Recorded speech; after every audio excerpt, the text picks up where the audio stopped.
नमस्कार बच्चों।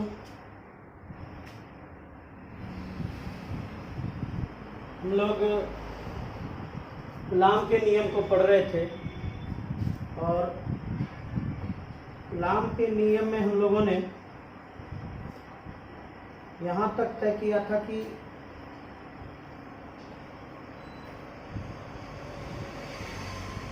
K का मान किन किन बातों पर निर्भर करता है, यानी स्थिर विद्युत नियतांक किन किन बातों पर निर्भर कर रहा है। हम लोग तुलना कर रहे थे। क्या तुलना कर रहे थे कि Fg बराबर G M1 M2 bye R square होता है, जहाँ G को गुरुत्वाकर्षण नियतांक कहते हैं और यह एक सार्वत्रिक नियतांक होता है। यह क्या होता है? यह एक सार्वत्रिक नियतांक होता है। सार्वत्रिक नियतांक किसे कहते हैं? वैसा नियतांक जिसका मान में कोई बदलाव ना हो, जिसका मान कभी नहीं बदलता हो, चाहे वह जहाँ पर भी हो उसका मान हमेशा नियत रहे, उसे हम सार्वत्रिक नियतांक कहते हैं, यूनिवर्सल कांस्टेंट कहते हैं। उसके बाद हम लोगों ने कूलॉम बल को पढ़ा था। कूलॉम बल क्या होता है? K Q1 Q2 by R square, जहाँ K को स्थिर विद्युत नियतांक कहते हैं, स्थिर वैद्युत नियतांक कहते हैं, और यह सार्वत्रिक नियतांक, सार्वत्रिक नियतांक नहीं होता है।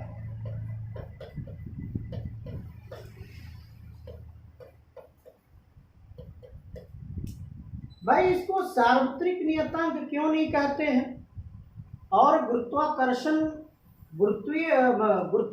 नियतांक को सार्वत्रिक नियतांक कहते हैं, क्यों कहते हैं? इसका क्या कारण है? तो इसके कारण के बारे में हम लोग जानते हैं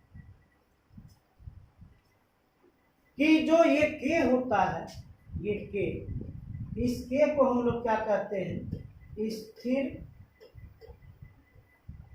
वैद्युत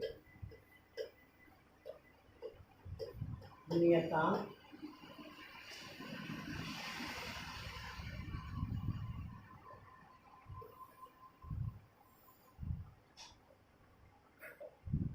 इसको हम लोग क्या कहते हैं? स्थिर वैद्युत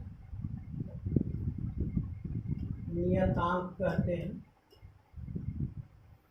यह सार्वत्रिक नियतांक नहीं है, क्योंकि K का मान मात्रक पर निर्भर करता है और इस K का मान माध्यम पर निर्भर करता है। तो हम लोग पहले पढ़ लेते हैं कि K का मान मात्रक पर कैसे निर्भर करता है। मात्रक पर निर्भरता, मात्रक पर निर्भरता कैसे? आइए, तो कूलॉम महोदय ने अपने प्रयोग द्वारा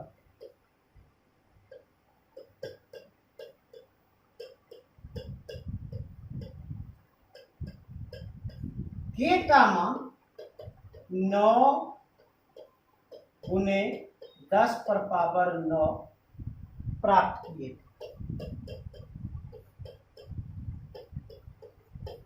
अब आई बात कि 9.9 जो है, 9 गुने 9 पर क्या बोले, 9 गुने 10⁻9, ये जो मान उन्होंने प्राप्त किया इसके लिए किसकी जरूरत थी यहाँ पर, इसके लिए यहाँ पर जरूरत थी किसकी, मात्रक लिखने की। किसकी जरूरत थी, मात्रक लिखने की। तो मात्रक कैसे लिखे, तो उन्होंने क्या किया, उन्होंने के का फार्मूला से सूत्र निकाला। कैसे, तो कूलाम बल का हम लोगों ने सूत्र पढ़ा के Q1 Q2 by are square.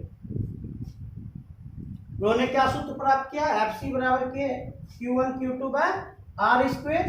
तो ये जो k है, इस k के लिए उन्होंने मान प्राप्त किया। तो k का मान निकालेंगे तो क्रॉस मल्टीप्लाई होगा। कौन कौन क्रॉस मल्टीप्लाई होगा, ये क्रॉस मल्टीप्लाई।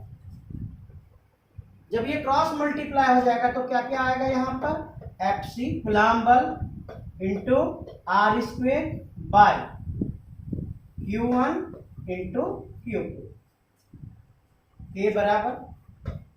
तो बल का मात्रक क्या होता है, बल का मात्रक न्यूटन होता है इंटू ये R है, क्या R दूरी है, दोनों आवेशों के बीच की दूरी। दूरी का मात्रक क्या होता है, मीटर होता है। R का स्क्वायर है तो मीटर का स्क्वायर हो गया। नीचे में क्या है, नीचे में आवेश है, आवेश का मात्रक क्या होता है, तो कूलाम होता है। Q1 का मात्रक कूलाम हो गया और Q2 का मात्रक कूलाम हो गया। जब इसका इन्होंने मात्रक निकाला, बहुत डिस्टर्ब कर रहे हैं,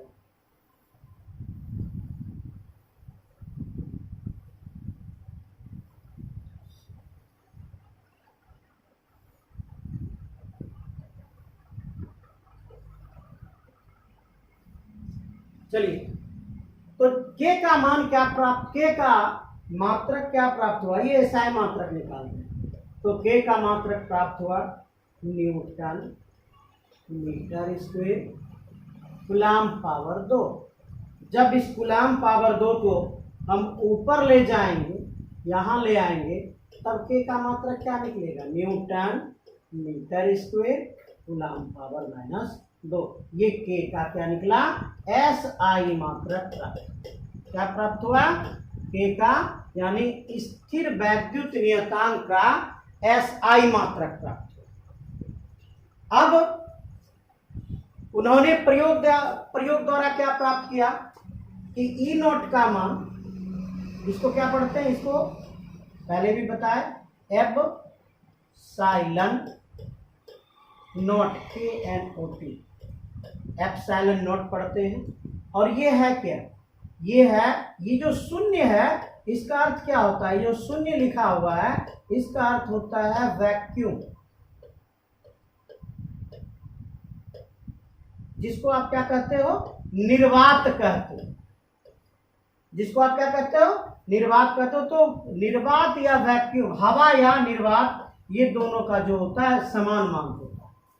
तो ई नोट क्या है, ये है प्रावैद्युतता। तो कहाँ का प्रावैद्युत, अगर इसके पैर में 0 है तो क्या लिखेंगे इसको, हवा या निर्वात का प्रावैद्युतता। क्या लिखेंगे इसको, हवा या निर्वात की प्रावैद्युतता। चलो, तो उन्होंने इसका क्या मान निकाला, ई नोट का 8.854 इंटू 10⁻⁻12। अब इसको भी तो यहाँ पर SI मात्रक देना है। अब इसको भी तो यहाँ पर आप क्या दीजिएगा, SI मात्रक दीजिएगा। चलिए इसका SI मात्रक निकाल लेते हैं। तो प्रयोग द्वारा क्या प्राप्त किया था उन्होंने कि K = 1/4 पाई एप्सिलॉन नॉट होता है।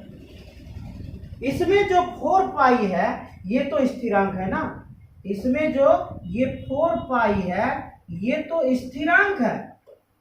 इसके मान में कोई बदलाव होगा क्या, इसके मान में कोई बदलाव नहीं होगा। देखिए 4 क्या है संख्या, पाई क्या है 22/7, यह भी तो एक संख्या है।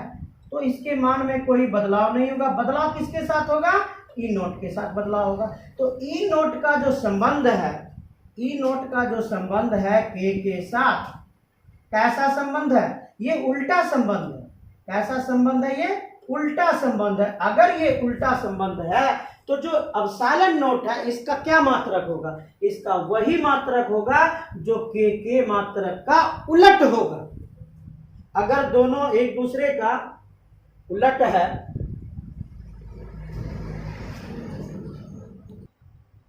अगर दोनों एक दूसरे का उलट है, के का उलट ई नोट है, तो के का जो मात्रक होगा ठीक उसका उलट ई नोट का मात्रक होगा। तब आइए एप्सिलॉन नोट का मात्रक लिख लें। ई नोट का मात्रक क्या हो जाएगा तब? अब देखते हैं के का मात्रक क्या है। ठीक इसका उल्टा लिख देना है। एन का न्यूटन पावर +1 है, तो यहां लिखेंगे न्यूटन पावर -1। मीटर पावर 2 है तो मीटर पावर -2। कूलाम पावर -2 है तो कूलाम पावर +2 हो जाएगा। ये किसका एसआई मात्रक निकल गया? ये यहां का,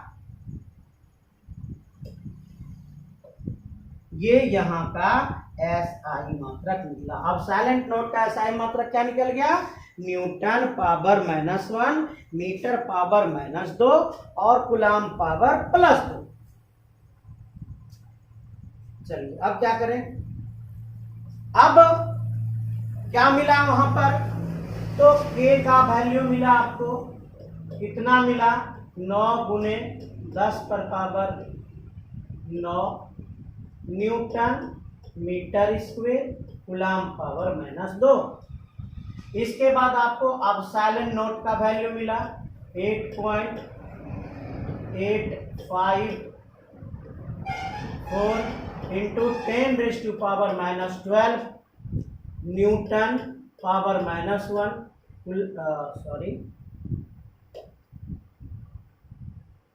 मीटर पावर -2 कूलाम पावर 2। ये किसका वैल्यू निकल गया आपको? ये वैल्यू आपका निकला एप्सिलॉन नोट और के का। इसका वैल्यू निकला ये एप्सिलॉन नोट और के का वैल्यू हमको प्राप्त हो गया। अब अगर आपको कहा जाए कि जो ये के है, ये जो के है आपका,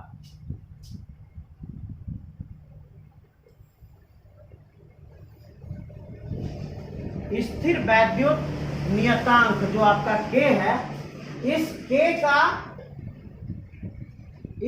का विमा सूत्र क्या होगा? के का विमा सूत्र क्या होगा?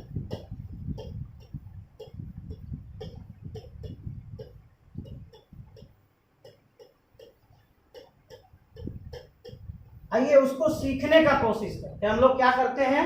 विमा सूत्र को रट लेते हैं, नहीं, उसको बनाया जाता है। कैसे बनाया जाता है उसको देखा। तो के का जो एसआई मात्रक आपको प्राप्त हुआ था, क्या प्राप्त हुआ था? न्यूटन मीटर स्क्वायर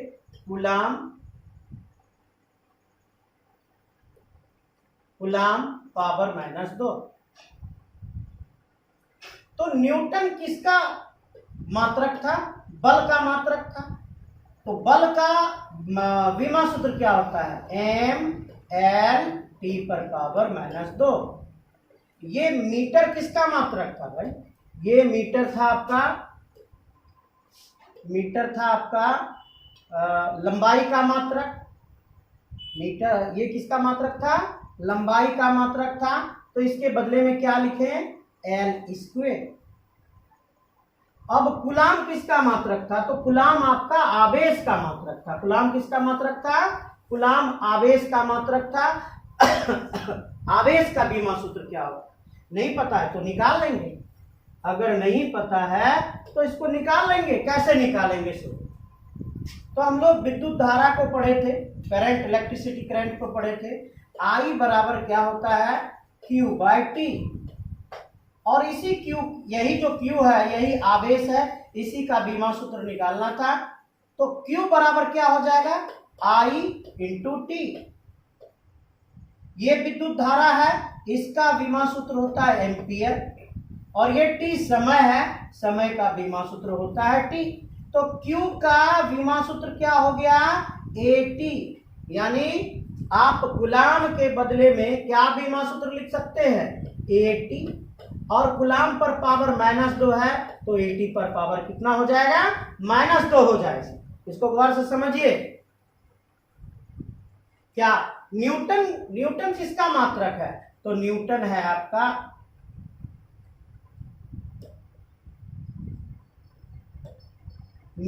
आपका बल का मात्रक।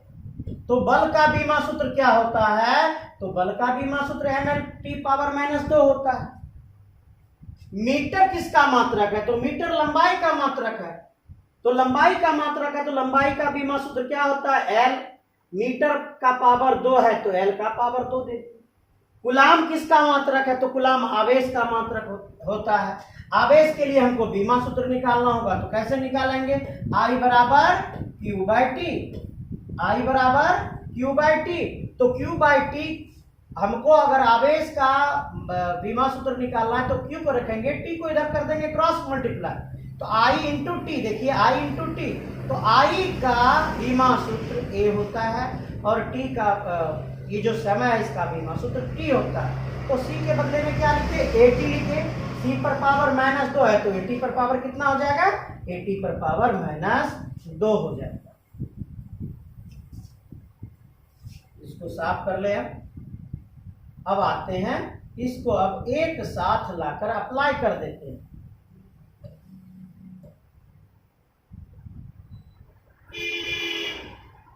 आइए अब इसको एक साथ अप्लाई करें। क्या निकाल रहे हैं हम लोग, K का बीमा सूत्र निकाल रहे हैं। कैसे निकालेंगे K का बीमा सूत्र, आइए K का बीमा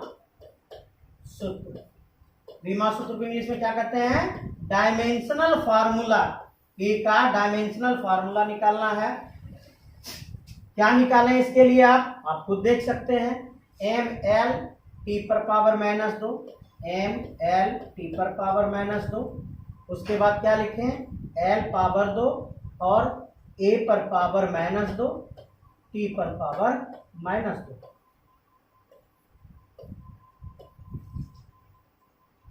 ठीक है। अब क्या करें, अब जितना भी एक तरह की राशि है उसको एक साथ लिखेंगे और जो अलग राशि होगी उसको हम कहाँ अलग लिखेंगे। तो कितना m है, एक m है, एक बार m लिखते हैं। कितना l है, तो देखिए यहाँ l पर पावर 1 है, यहाँ l पर पावर 2 है, तो 2 1 3, l पर पावर 3 हो गया। अब यहाँ देखिए t पर पावर -2, t पर पावर -2, तो कितना हो जाएगा, t पर पावर -4। अब क्या बचा, a पर पावर -2, तो a पर पावर -2। ये आपका किसका बीमा सूत्र हो गया, K का बीमा सूत्र हो गया। ये किसका बीमा सूत्र हुआ, ये आपका K का बीमा सूत्र हुआ। अगर आपको कहा दे अब साइलेंट नोट, ई नोट का बीमा सूत्र क्या होगा, किसका निकालना है, ई नोट का बीमा सूत्र निकालना है। ई नोट का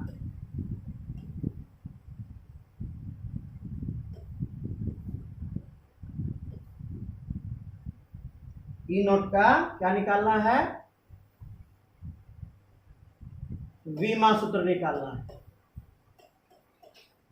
तो हम लोग क्या किए थे, हम लोग जिस समय इसका मात्रक लिख रहे थे तो क्या किए थे, K का ठीक उलट लिखे थे। क्या लिखे थे, K का ठीक उलट, ये वाला लिखे थे। तो उसी तरह इसका बीमा सूत्र जो होगा वो K का ठीक उलट होगा। तो क्या लिखेंगे,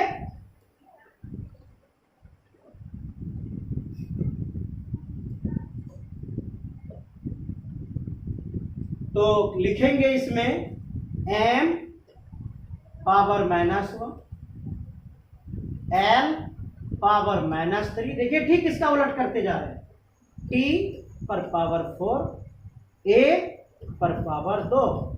ये हो गया आपका अब साइलेंट नोट का बीमा सूत्र। चलिए हम लोग थोड़ा सा लिख से हटे थे, फिर हम लोग लिख पे आते हैं कि यह मात्रक पर निर्भर कैसे करता है।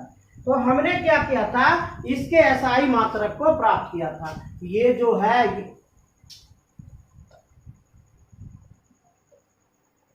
है ये इसका एसआई मात्रक होता है। ये कौन है, ये इसका एसआई मात्रक है। अगर हम K का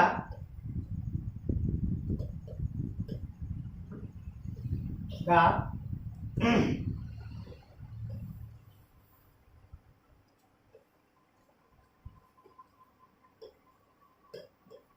सीजीएस मात्रक प्राप्त करना चाहें तो क्या हो सकता है? हम लोग क्या करें?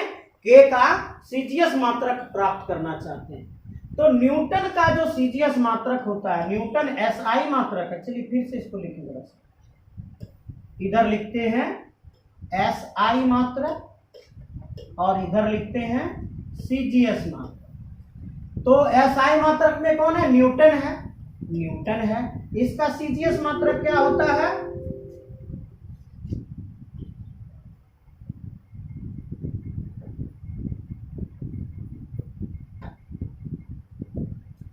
न्यूटन का सीजीएस मात्रक कितना होता है? क्या होता है? तो डाइन होता है। न्यूटन का सीजीएस मात्रक क्या होता है? डाइन होता है। ये मीटर है, मीटर का सीजीएस मात्रक क्या होता है? सेंटीमीटर होता है। और कूलाम है, कूलाम का सीजीएस मात्रक क्या होता है? तो स्टेट कूलाम होता है। क्या होता है इसका? स्टेट कूलाम होता है। तो एक न्यूटन में कितने डाइन होते हैं? एक न्यूटन में 10⁻5 डाइन होते हैं। एक मीटर में कितने सेंटीमीटर होते हैं? तो एक मीटर में 10⁻2 सेंटीमीटर होते हैं। एक कूलाम में कितने स्टेट कूलाम होते हैं? तो एक कूलाम में 3 × 10⁻9 स्टेट कूलाम होते हैं। यानी इस newton metre square coulomb power -2 को बदलने के लिए, हम सीजीएस में बदलने के लिए हमको इस मात्रक का उपयोग करना होगा। आइए तो बदलते हैं। मान कितना था इसका? इसका मान था 9 × 10⁻9। क्या बोला? न्यूटन बोला। तो न्यूटन के बदले में क्या लिखें? गुने 10⁻5 डाइन लिखें, गुना। अब क्या कहा?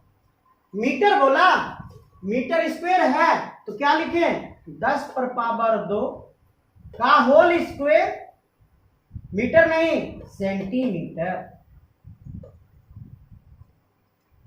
चलिए अब क्या मिला? अब मिला कूलाम। कूलाम के बदले में क्या लिखें? 3 × 10⁻9 पावर -2, पावर -2 क्या? State coulomb, ST coulomb, state coulomb.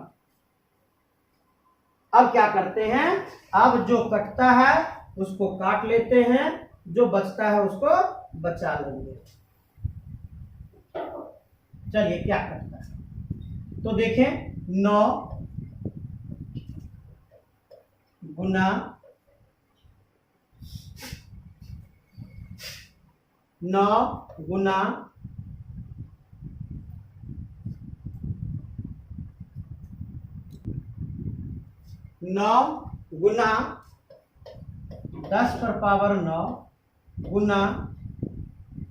10⁻5 गुना 2 दूनी 4, 10⁻4 बटे क्यों भाई? तो बटे का कारण है क्या?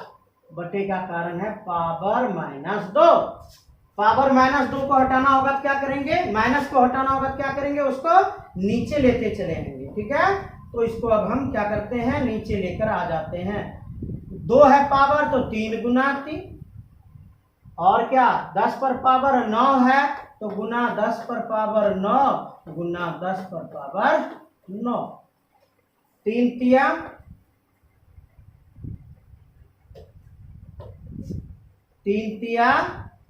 9 10⁻9 10⁻9 5 4 9 10⁻9 कितना आया मान? कितना बचा? 1 बचा। मात्रक क्या लिखेंगे? Dyne centimetre square state coulomb power -2। ये आपका मात्रक हो गया। तो आप खुद देख सकते हैं कि इसका मान SI मात्रक में अलग होता है। ये SI मात्रक है।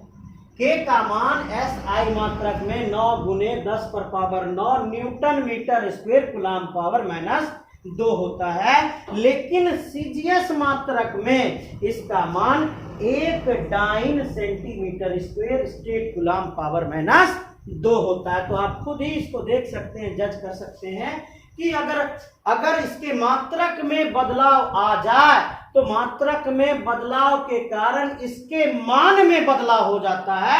इसी कारणवश स्थिर वैद्युत नियतांक को सार्वत्रिक नियतांक नहीं कहा जाता है। स्थिर वैद्युत नियतांक को सार्वत्रिक नियतांक यूनिवर्सल कांस्टेंट नहीं कहते हैं, क्योंकि इसका मान मात्रक पर निर्भर करता है। मात्रक के बदलने के बाद इसके मान में परिवर्तन आ जाता है।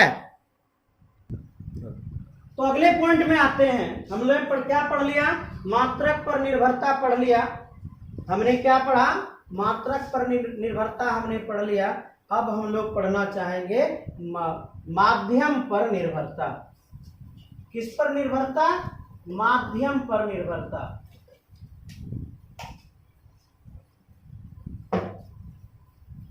माध्यम पर निर्भरता। चलिए देखें माध्यम पर निर्भरता।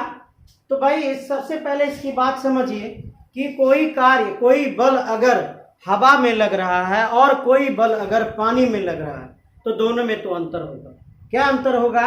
हवा का घर्षण कम है, वह हमारे बल को लगने देगा, अधिक मात्रा में लगने देगा। लेकिन अगर उसी बल को अगर हम पानी में लेकर जाते हैं तो पानी में घर्षण बल अधिक होता है, हमारे बल को वह रोक लेता है, जिस कारण बस हमारे द्वारा लगाया गया बल घट जाता है। तो उसी तरह यहाँ भी हम देखना चाहेंगे कि आखिर ये क्या निर्भर है? माध्यम के बदलाव होने पर कूलम बल में क्या बदलाव आएगा, हम इसी को पढ़ना चाह रहे हैं। आइए तो हम लोग पढ़ते हैं कि F का सूत्र क्या होता है।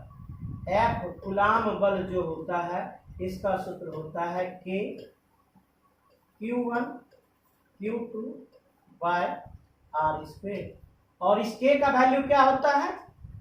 इस K का वैल्यू होता है 1/4 पाई एप्सिलॉन नॉट। तो FC equal to 1/4 pi epsilon naught into Q1 Q2 by R square. तो ये जो एप्सिलॉन नॉट है हम लोग इसकी चर्चा किए थे इसके पहले भी।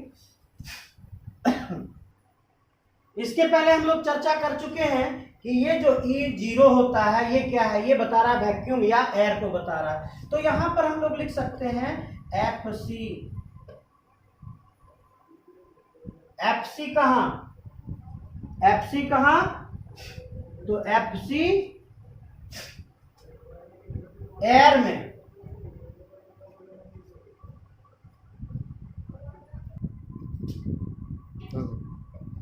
तो इसको लिखते हैं क्या? FC, लेकिन कहाँ? ये FC क्या हुआ? कूलम बल। कहाँ? हवा में, एयर में। इसका वैल्यू क्या लिखे? 1/4 pi epsilon naught into Q1 Q2 by R square. लेकिन अगर यही मान को हम लोग माध्यम में लेकर चले तो क्या लिखेंगे? कूलम बल।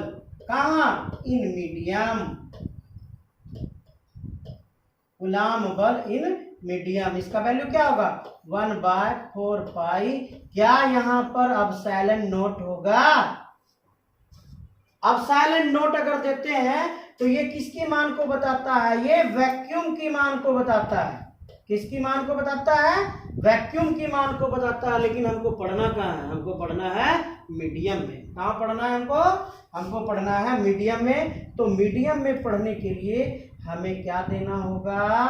तो मीडियम में पढ़ने के लिए हमें यहाँ पर M देना होगा।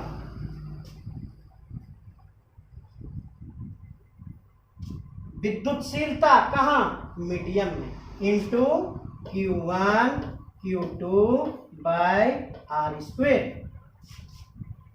इसको हम समीकरण नंबर 1 मान लेते हैं, इसको हम समीकरण नंबर 2 मान लेते हैं। समीकरण 1 में समीकरण 2 से भाग देंगे।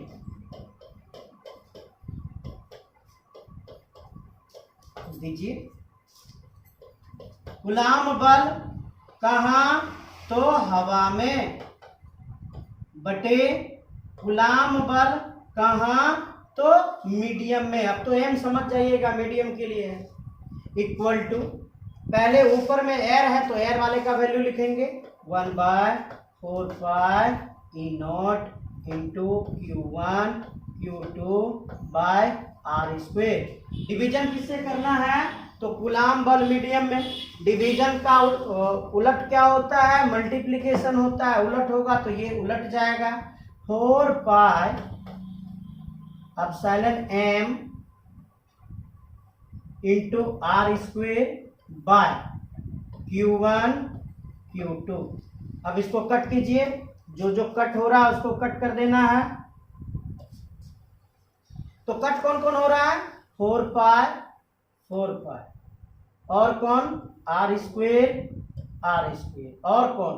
Q1 Q2 क्या बचा आपके पास? तो हमारे पास बचता है epsilon m by epsilon not.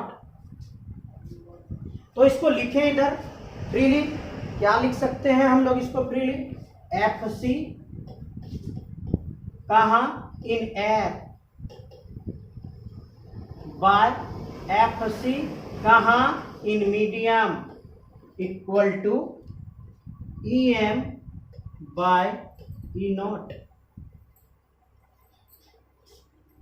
आप इसका अलग से भी डायरेक्ट यहां से भी सूत्र ले सकते हैं। क्या? FC यानी कूलाम बल in air equal to EM by E naught into FC in medium. और EM बाय E नॉट क्या होता है? पहले इसको इधर देख लेते हैं। EM by E naught equal to क्या होता है? ER। ये R क्या है? इसको कहते हैं रिलेटिविटी। रिलेटिविटी क्या होता है? आपेक्षिक परावैद्युतता, आपेक्षिक विद्युतशीलता। तो आपेक्षिक विद्युतशीलता का ये परिभाषा को भी बता रहा है। ये जो वैल्यू है ये अपेक्षित परावैद्युतता की परिभाषा को भी बता रहा है। क्या बता रहा है? माध्यम में परावैद्युतता और निर्वात में परावैद्युतता के अनुपात को आपेक्षिक परावैद्युतता या आपेक्षिक विद्युतशीलता कहते हैं। ऊपर में मीडियम है और नीचे में ई नॉट है, बीच में बटे है, उसको अनुपात कहते हैं। माध्यम में परावैद्युतता या विद्युतशीलता बटे निर्वात या हवा में विद्युतशीलता के अनुपात को आपेक्षिक परावैद्युतता, आपेक्षिक विद्युतशीलता कहते हैं। तो इसके बदले में हम FC एयर इक्वल टू, इसके बदले में हम आपेक्षिक परावैद्युतता को भी ले सकते हैं इंटू FC इन कहा? In medium. अगर हमको इसका वैल्यू ज्ञात करना है FC इन मीडियम का, अगर हमको FC इन मीडियम का वैल्यू ज्ञात करना है तो क्या आएगा? FC इन कहा? मीडियम इक्वल टू, ये उलट हो जाएगा E नॉट बटे EM into FC in air. इसका वैल्यू कितना होता है? FC in medium equal to, इसका वैल्यू क्या होता है? 1/ER। क्यों? EM बाय E नॉट का वैल्यू क्या होता है? ER होता है। तो ये ठीक उसका उलट मान है, तो उसके मान को उलट देंगे। 1/ER into FC in air. ये किसका फार्मूला निकल गया? ये मीडियम का फार्मूला निकल गया। ये जो फार्मूले निकल रहे हैं, ये सारे फार्मूले किसके निकल रहे हैं? न्यूमेरिकल्स बनाने के। इस पे बिल्कुल ध्यान रखिएगा। ये भी आपका फार्मूला है, ये भी आपका फार्मूला है, आपका फार्मूला यहाँ भी है, ये भी आपका एक फार्मूला है, आपका फार्मूला यहाँ भी है, ये भी है, ये भी है, ये भी है, ये भी है।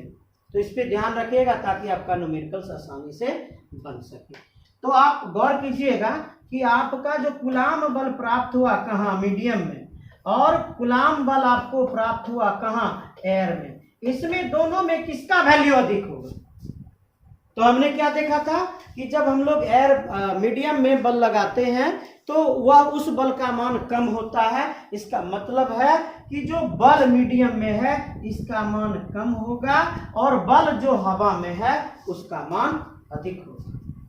हवा में जो बल है उसका मान क्या हो जाएगा, अधिक हो जाएगा। ई आर का जो वैल्यू ऑब्जेक्टिव क्वेश्चन में पूछ देता है कि ई आर का वैल्यू क्या होता है। ई आर का वैल्यू अधिक होता है या बराबर होता है किसके, एक के। एक कौन है? तो ई आर का वैल्यू एक कब होता है, जब ये हवा है, जब क्या है, ये वैक्यूम जिसको आप निर्वात कहते हो, निर्वात या एयर में, निर्वात या एयर में इसका वैल्यू कितना होता है, एक होता है। चूंकि हवा से सभी माध्यम का मान, सभी माध्यम का अपवर्तनांक अधिक होता है, अतः एक से जैसे बढ़ेगा, एक से जैसे यह बढ़ेगा उसका माध्यम में बदलाव होगा, हवा से अधिक अपवर्तनांक वाला माध्यम आता चला जाएगा। अगर ई आर का मान, ई आर का मान आपको इन्फिनिटी दिया हुआ तो आप क्या बोलोगे, ये कहाँ मौजूद है? तो ये धातु में मौजूद है। कहाँ मौजूद है? ये धातु में मौजूद है। अगर ई आर का मान आपको बोल दिया 81 है तो क्या है ये कहाँ मौजूद है? ये जल में मौजूद है। कहाँ मौजूद है? ये जल में मौजूद है। चलिए धन्यवाद, आगे फिर देखेंगे।